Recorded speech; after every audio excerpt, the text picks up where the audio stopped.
বনলতার কথা না শুনেই লাজুর পাশে দাঁড়ালো অনুভব। আমরা এমনটাই দেখতে পারব আজকের পর্বে। বিস্তারিত জানতে ভিডিওটি দেখতে থাকুন। গল্পের শুরুতে দেখা যায় অনুভব আবারও থানায় যাবে বলে জেদ করতে থাকে। তখন বনলতা বলে, আমিও তোমার সঙ্গে যাব। অনুভব বলে, কেন? কি দরকার? আমি তো আছি, আমি একাই যেতে পারব। তখন বনলতা বলে, সব সময় এমন করো না অনুভব, আমি তোমার স্ত্রী। আমি যদি তোমার সঙ্গে যাই তাহলে সমস্যাটা কোথায়? তোমাকে একা ছাড়তে আমার মন চায় না। যেভাবে তুমি একটা ভয়ঙ্কর দুর্ঘটনার মধ্যে পড়েছিলে, তারপর থেকে সত্যি কথা বলতে খুব ভয় লাগে। ঠিক সেই মুহূর্তে জেঠুমনি বলেন, ঠিক আছে কৃষ্ণ, তুমি শান্ত হও। আমি না হয়ে যাচ্ছি। এরপর জেঠুমনিকে সঙ্গে নিয়ে বনলতাকে নিয়ে অনুভব থানার উদ্দেশ্যে বেরিয়ে যায়। থানায় পৌঁছানোর পর অফিসার বলেন, সত্যি আজকাল মানুষের মুখ দেখে কিছু বোঝার উপায় নেই। এত বড় নাটকটাও কেউ করতে পারে। ঠিক তখনই অনুভব বলে, অফিসার, আপনি আমাকে ডেকেছিলেন। কি হয়েছে বলুন তো? অফিসার বলেন, বলেই তো আপনাকে ডেকেছি। আপনি কি জানেন আপনার ওপর কারা হামলা করেছিল? অনুভব বলে, না, জান না কেন? আমার চোখের সামনেই তো পুরো ঘটনাটা ঘটেছিল। তাই আমি সবটাই জানি। এদিকে সবাই ভাবতে থাকে, লাজু কোথায় গেল? ওকে তো এখনও দেখা যাচ্ছে না। ও না আসা পর্যন্ত ব্যাপারটা যেন ঠিক জমছে না। এমন সময় লাজু সেখানে এসে পৌঁছায়। লাজুকে দেখেই জেঠুমনি বলেন, লাজু, তুই ঠিক আছিস তো? তোকে দেখে অন্তত নিশ্চিন্ত লাগছে। তখন লাজু বলে, আসলে আমাকে ফোন করা হয়েছিল, তাই ক্লাস না করেই চলে এলাম। এরপর অফিসার লাজুর দিকে তাকিয়ে বলেন, মিসেস বিশ্বাস, আপনি যে কত বড় অভিনেত্রী সেটা আমি সব শুনে বুঝতে পেরেছি। তখন লাজু অবাক হয়ে বলে, কি বলতে চাইছেন স্যার? আমি তো কিছুই বুঝতে পারছি না। আপনার কথার মানে কি? তখন অনুভব বলে, হেয়ালি না করে আসল কথাটা বলুন। আমার অফিস আছে। এভাবে বসে বসে ধাঁধার মতো কথা শোনার কোনো ইচ্ছে আমার নেই। অফিসার তখন বলেন, আচ্ছা, কি হয়েছে সেটা এবার আপনাদের খুলে বলছি। অফিসার বলেন, আমরা প্রথমে ভেবেছিলাম রাতের বেলায় এক মেয়ে বিপদের মধ্যে পড়েছিল, আর কয়েকজন দুষ্কৃতী তার উপর হামলা করেছিল। কিন্তু যখন আমরা ওই দুজনকে গ্রেফতার করে জিজ্ঞাসাবাদ করি, তখন তারা জানায় যে পুরো ঘটনাটা নাকি পরিকল্পিত ছিল। এমনকি আপনাকেও মারার চেষ্টা করা হয়েছিল। এসব শুনে অনুভব বিস্মিত হয়ে বলে, আপনার কি মাথা খারাপ হয়ে গেছে? নাকি আপনি বুঝতে না পেরে এসব কথা বলছেন? তখন অফিসার বলেন, তারা স্বীকার করেছে যে লাজবন্তী নিজের ওপর ইচ্ছাকৃতভাবে হামলা করিয়েছিল। এদিকে মনে মনে বনলতা ভাবে, যেভাবে বলেছিলাম ঠিক সেভাবেই কাজ করেছে ওরা। জগা আর সঞ্জীবকে টাকা দিয়ে এই কথাগুলো বলতেই শেখানো হয়েছিল। এরপর বনলতা বলে, লাজু, তুই এমনটা করতে পারলি? তুই জানিস না অনুভব সবে একটা বড় বিপদ থেকে ফিরে এসেছে? তখন লাজুক কাঁদতে কাঁদতে বলে, বিশ্বাস করো লতা দিদি, আমি এসব কিছুই করিনি। আর আমি এগুলো কেন করতে যাব? আমার কি দরকার ছিল এমন কিছু করার? তখন জেঠুমনি বলেন, আমরা তো এসব বিশ্বাসই করি না। লাজুর মতো মেয়ে কোনোদিন কাউকে এভাবে বিপদে ফেলতে পারে না। আর সবচেয়ে বড় কথা, সেই সময় অনুভব ওই রাস্তা দিয়ে যাবে এটা লাজুক জানবে কি করে?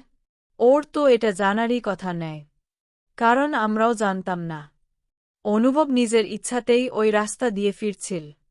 তখন অফিসার বলেন, কিন্তু যখন আমরা দুষ্কৃতীদের জিজ্ঞাসাবাদ করেছি তখন তারা এসব প্রশ্নেরও উত্তর দিয়েছে। এমনকি লাজুর সঙ্গে তাদের কি কথা হয়েছে, কত টাকার লেনদেন হয়েছে, সবকিছুই বলেছে। তখন লাজুক দীর্ঘ গলায় বলে, আমি এসব কিছুই করিনি। ওরা ইচ্ছে করে আমার নামে মিথ্যে কথা বলছে।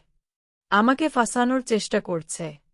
অফিসার তখন বলেন, মিস্টার অনুভব, আপনি চাইলে লাজবন্তীর বিরুদ্ধে আনুষ্ঠানিক অভিযোগ দায়ের করতে পারেন। সেক্ষেত্রে আমরা ওনাকে গ্রেফতারও করতে পারি। কিন্তু অনুভব সঙ্গে সঙ্গে বলে, লাজবন্তীর বিরুদ্ধে আমার কোনো অভিযোগ নেই, আর থাকবেও না। কারণ যেদিন ঘটনাটা ঘটেছিল সেটা আমার কাছে সম্পূর্ণ বাস্তব একটা ঘটনা ছিল। আজ সেটাকে জোর করে সাজানো নাটক বলে প্রমাণ করার চেষ্টা করা হচ্ছে, যেটা আমি মানতে পারছি না। এরপর অনুভব বলে, আমার অনেক দেরি হয়ে যাচ্ছে। আমাকে এখনই বেরোতে হবে। আর লাজু, তুমি চাইলে আমার সঙ্গে চলো। আমি তোমাকে কলেজে নামিয়ে দিতে পারি। কিন্তু লাজুক যেতে চায় না। তখন বনলতা বলে, অনুভব, তুমি বিষয়টাকে যতটা হালকাভাবে দেখছ, আমি ততটা পারছি না। বলা তো যায় না, ওই মেয়েটা আবার কোনো নতুন ঝামেলা তৈরি করতে পারে। তুমি অন্তত অভিযোগটা জানিয়ে যাও। পুলিশ তাহলে প্রয়োজনীয় ব্যবস্থা নিতে পারবে। কিন্তু অনুভব বলে, সেটা হবে না, সেটা হতে পারে না। কারণ আমার কোনোভাবেই মনে হয়নি যে ও আমার প্রতি বদলা নিতে পারে। তাই এসব বলে আমাকে বিভ্রান্ত করার চেষ্টা একদম করবেন না। বন্ধুরা তো বুঝতে পারে অনুভব কিছুতেই লাজুকে গ্রেফতার করাতে চাইছে না কেন। এর মাঝখানেই লাজু বেরিয়ে আসে। অনুভব বলে, তুমি চিন্তা করো না, আমি তোমার নামে অভিযোগ জানাব না। আর কেনই বা জানাবো, তুমি তো আমার কোনো কিছুই করনি। এসব নিয়ে তুমি নিজেকে যদি দোষী ভাবো না।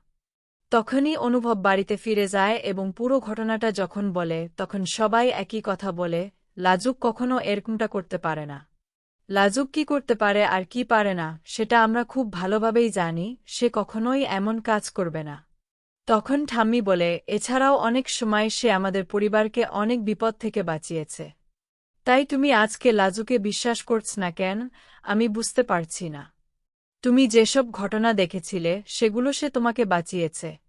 হয়তো সেগুলো তোমার মনে নেই।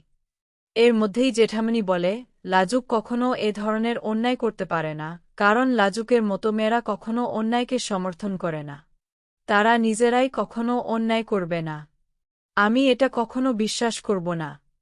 তখন মাঝখানে বনলতা ভাবে, এভাবে হবে না, আমাকে আবারও অন্য একটা গেম খেলতে হবে। একটুও জমি আমি আর ছাড়ব না, লাজু। আমি যা যা করতে হয় সবটাই করব, কিন্তু এবার আমি তাকে উচিত শিক্ষা দিয়ে তবেই ছাড়ব। কারণ আমি আর সহ্য করতে পারছি না, বারবার সে আমার আর অনুভবের মাঝখানে এসে বিভেদ সৃষ্টি করার চেষ্টা করছে। এদিকে লাজুকের মনটা পুরোপুরি খারাপ হয়ে যায়। সে বারবার ভাবতে থাকে, সে তো কোনো অন্যায় করেনি, তাহলে কেন তার নামে এমন ভয়ঙ্কর মিথ্যে অভিযোগ তোলা হচ্ছে। নিজের ভেতরে এক ধরনের হতাশা আর অবিশ্বাস কাজ করতে থাকে। লাজুক মনে মনে বলে, সত্যিটা তাকে জানতেই হবে, কে বা কারা তার বিরুদ্ধে এসব ষড়যন্ত্র করছে। এই পরিস্থিতি থেকে বের হতে সে সিদ্ধান্ত নেয়, এবার সে আর চুপ করে থাকবে না, নিজের পক্ষ থেকে প্রয়োজনীয় ব্যবস্থা নেবে এবং সত্য উদ্ঘাটন করবে।